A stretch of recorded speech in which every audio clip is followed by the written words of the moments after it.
We are all on a daily basis turning between the concept of good and evil.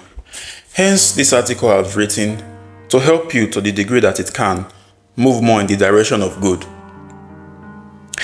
Never underestimate the power of small, stupid decisions. If not for anything, at least because they don't remain small. It takes the amassment of several grains of rice to fill a pot. Likewise, the little decisions we make daily accumulate to determine our future state of being. We've been granted free will, and along with it comes the bonus of bearing the consequences of our deeds, which they certainly are. But sadly, as humans, we seem to have the propensity to tilt more in the direction of wrong. Matter of fact, we are innately flawed, hence the concept of the original sin, corroborated by King David in his words, quote unquote, "Behold, I was shaped in iniquity, and in sin did my mother conceive me." That being said, I should also stress even more the fact that we are innately good too. That is why you can come across an unfortunate stranger and feel sympathy for them and even judge yourself critically if you fail to help. Now that you've been reminded of this bitter or sweet truth, depending on the path you are currently treading, what's next? Well, if you're on the path of good, keep at it. But if you are not and you are looking forward to make a change, religious interventions have proven to be the most effective turning point catalyst for those who seek redemption. But if you are not inclined to walk that road yet, here are two practical ideas I thought up to at least mentally help you get started on your journey of reformation. First one, imprint on the walls of your mind the concept that you become what you do. Taking for instance, the act of lying amongst a host of other vices. By lying, you become a liar.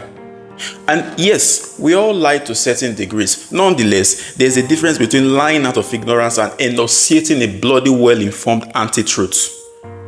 Not that I'm trying to excuse any form of lie, but you get the point.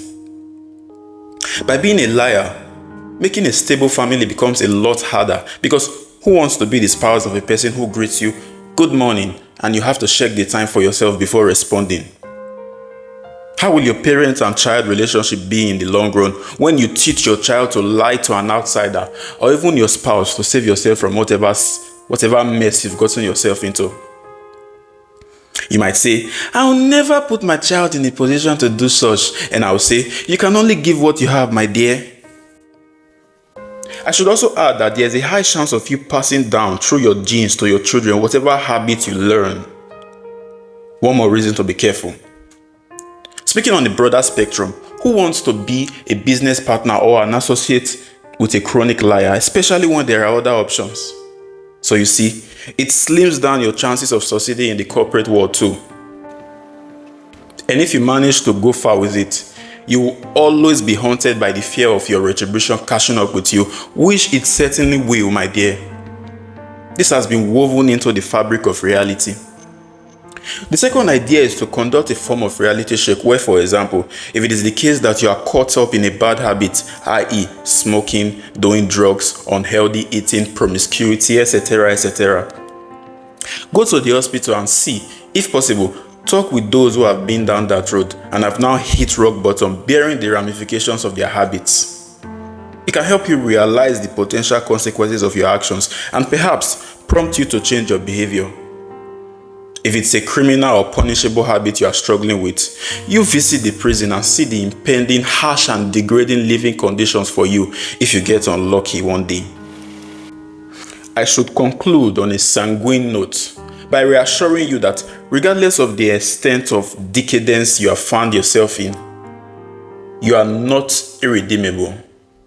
There's still something positive in you that you owe to all of us in the world before your time here elapses. Get up and bring it on.